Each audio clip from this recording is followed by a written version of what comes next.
What is going on, miners, and welcome back to the Hobbyist Miner channel. Today we are going to discuss the top 10 tools, supplies, and other items that you need as a crypto miner to have handy at all times.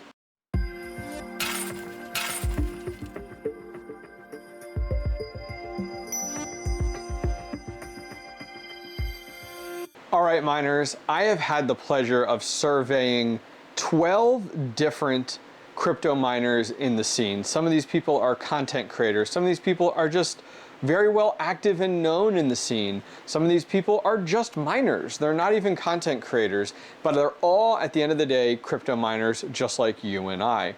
And I surveyed 12 different of them, and they provided me some amazing feedback so that I could come up with 10 total items that all of us agreed upon.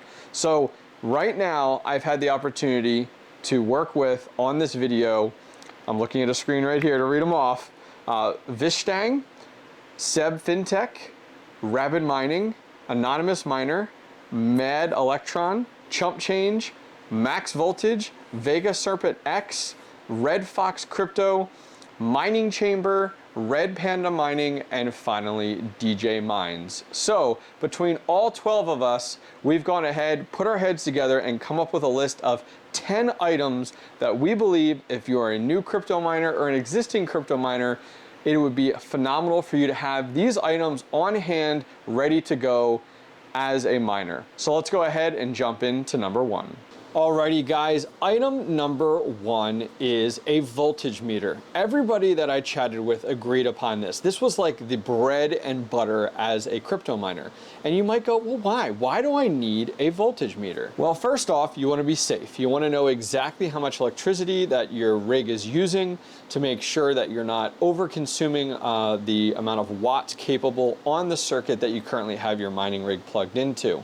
In addition to that, you need to be able to calculate true profitability. You can't depend on things like Windows or HIVEOS to give you the true amount of watts that device is using. When you're using things like what to mine, you want to make sure that you put in the proper amount of watts being used by your rig or your GPU so that you can properly calculate out and project out your profitability. Okay, so the big question, how much does a voltage meter just like this cost? So there's all different type of voltage meters out there. You'll see all different miners out there and crypto miners out there using different ones. This one is by far one of my favorite and the one that I originally purchased and have been using, and this is called a kilowatt voltage meter, and right now on Amazon you can purchase this for $29.99. Item number two is a GPU or computer toolkit. So I'll be the first to tell you that computer GPU toolkits are a blessing. They really are. When I first started getting into mining, I was very much like, all right, I got a bunch of screwdrivers, I'm good to go. But I will be the first to tell you that having a specialized kit for some of these really small screws is amazing. It's so great to have. So this kit here is the iFixit kit. You guys will hear multiple people out there.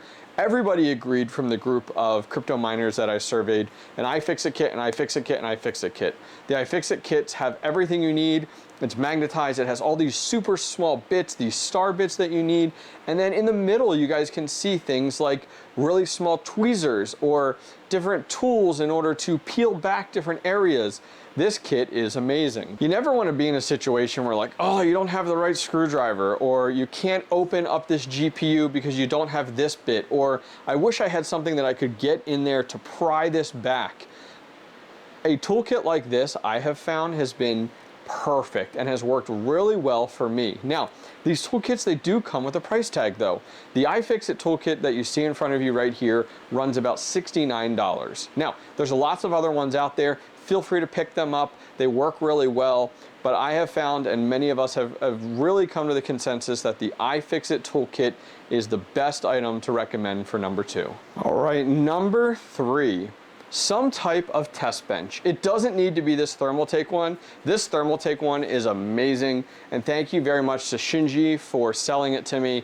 For the longest time, when I first started mining, I didn't use a test bench. I literally shut down one of my rigs, unplugged all the GPUs, and like plugged in one of my new GPUs that I wanted to test out or check the hash rate on and such. And it was bad. I was taking down a rig to do testing. Then I moved on to like grabbing a computer. Even that could be a test rig. Grab a computer for $50 off of Facebook Marketplace and use that as a test rig. Now, this one is a little bit more of the extreme. The way that it's set up, you know, having a outboard facing and no frame setup test rig. In addition to that, I have a voltage meter hooked up thanks to Matt Electron hooked to it, so I can monitor and know how many watts that I'm currently using and mining with. And I even have like a thermostat there to know the temperature in that current area when I'm doing my testing. Now, I'm a content creator, so I put a lot of this up on stream for you guys to enjoy and to check out. You don't need to go this crazy. You don't need to spend the money on these, but these are really cool. I love these things. A few of you guys have reached out. I've sent you links to them, and it's really nice to have. It's eye appealing. It looks good. It's so easy to work on. You literally just shut down the rig, pull out the two. I even put thumb screws in there, unplug the PCI cable, and bam, you can throw in a different GPU at any time. So right now, in here, you can see I have an MSI GeForce GTX 1660 Ti that I just picked up tonight. I have it mining right now to test it out to make sure the hash rate's good with the memory settings, and also to see if I need to replace anything on it, like the thermal paste or any of the thermal pads. But get yourself a test rig. Doesn't matter what it is, as I said, you'll be so happy. Number 4 is spare GPU risers. So you built your first GPU mining rig. Let's say it's a 6 GPU mining rig, and you're like, awesome, I'm good to go, this is running great. And then all of a sudden you start to run into problems with one of your GPUs. Well, troubleshooting tells you, replace the riser, replace a cable, like a USB cable, replace a PCI cable, replace the GPU riser adapter card. Well, if you only bought 6 because you were building a 6 GPU rig, what do?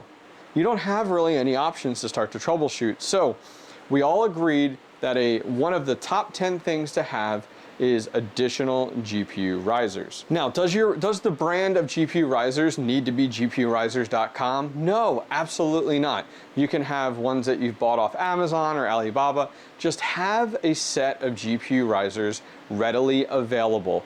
You don't need to have tons of them. Just have one set, that's all you need, so that if you need to go ahead and troubleshoot a situation, you at least have them available. Maybe you got a bad batch of GPU risers. You want to easily be able to swap them out and get your rig back up and running and be profitable. Now, some things to look at when you're looking at purchasing GPU risers. How many capacitors does it have? Some of the really low-end cheap ones only have 2, or maybe only have 4. So look for ones that have more capacitors. In addition to that, you don't want to use SATA on your GPU risers. Everybody will agree within the group. Do not use SATA to power your GPU risers. In addition to that, do your risers have the reinforced PCI bar? Yeah, if it does, awesome, that's a huge plus. Finally, is the USB port, is that the gold-plated ones for the higher rated 3.0 USB ones?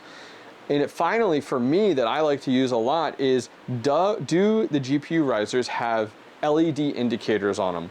I won't tell you how often I go ahead and I'm troubleshooting something with a rig, and I just take a look at all the risers. Are all my risers lit? Because there's an LED indicator on them. Now, you pay for all these features, you pay for all these additional ads, so you will spend more money to get yourself some good GPU risers. All right, on to number 5. So, spare cables. Oh my gosh. This goes right back to where we were with GPU risers. You need to have spare cables available. As I said, you don't need a boatload of them, but spare splitters. How many times are you in the middle of doing a build and you go, oh crap, I need a splitter here? Make sure you have splitters. How many times are you in a situation where your PCI cable coming from your power supply is too short and you go, oh, I wish I had a longer one? Make sure you have the longer ones available to you. These I purchased from Parallel Miners. In addition to that, how many times are you in a situation where you're troubleshooting a problem with a GPU and you go, I really should swap out this USB cable. I don't know if this is my problem or not. Oh crap, I need one. Or, hey, I need a longer USB cable to reach where I have this at. Well, I only have the standard ones. Have you purchased the long USB cables? So as a number 5 on the list, We highly recommend as a group that you look at having spare cables available to you. There's all different great ones out there. There's even ones on Amazon are great, but look at the gauge. The gauge is super important. The lower the gauge, the better quality of that product you're going to have, especially when you're looking at PCI cables. Stay away from these 18 gauge cables and higher cables because they're not as well rated, and you'll find lots of people reporting that the cables are browned or burnt or problems with them. So keep an eye on your cables, make sure things are safe, but always have spare cables. Number 6, a solid state drive adapter. I personally here have a cradle, it's called. This one actually allows you to duplicate your solid state drives. I use this a ton when it comes down to HIVEOS and having additional solid states set up and ready to go. As a crypto miner, another thing that you need to troubleshoot often or replace is your HIVEOS instance. It happens, guys. You're having issues with one of your rigs. One of the many troubleshooting steps is put on a new solid state drive. Maybe there's an issue with the solid state drive, or that instance of HIVEOS is problematic. I need to go ahead and wipe it and reinstall it. You hate to be in a pinch and you're building a new rig and you go, oh, I need to install HIVEOS on a solid state drive. I have to open up my gaming rig or your PC and put another solid state drive in it and go ahead and format it and install it with Balena Etcher. It's just so much work in that regard. It would be so nice if you just have a USB adapter. These are cheap. This one is a Unitech one. It's $20 on Amazon. I love it. It works really, really well. You can find these anywhere. You don't need to use this one. I know Red Panda Mining has just a simple little USB one with an adapter. They just plug in. There's no cradle. There's no hardware to it. It's literally just cables. And you don't need to spend a ton of money on these. It has one responsibility: interface with your computer so it shows up on the computer so you can use something like Balena Etcher. In addition to the solid state adapter, and we'll just kind of tack on to our number 6 here, is extra solid state drives. You need to have them available. Even if it's just one solid state drive, guys, is golden. You're ready to go if you're building a new rig or if you're having a problematic issue.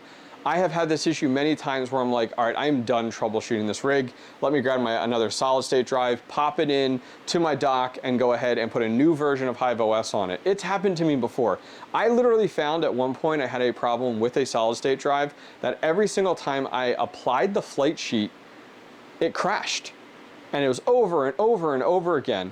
All I did was grab a new solid state drive, put on HIVEOS, popped it in, and bam, we were back up and running. Number 7, some type of fan. It could be a box fan, it could be an inline fan, it could be something like this. This is the Built Hard 20-inch fan.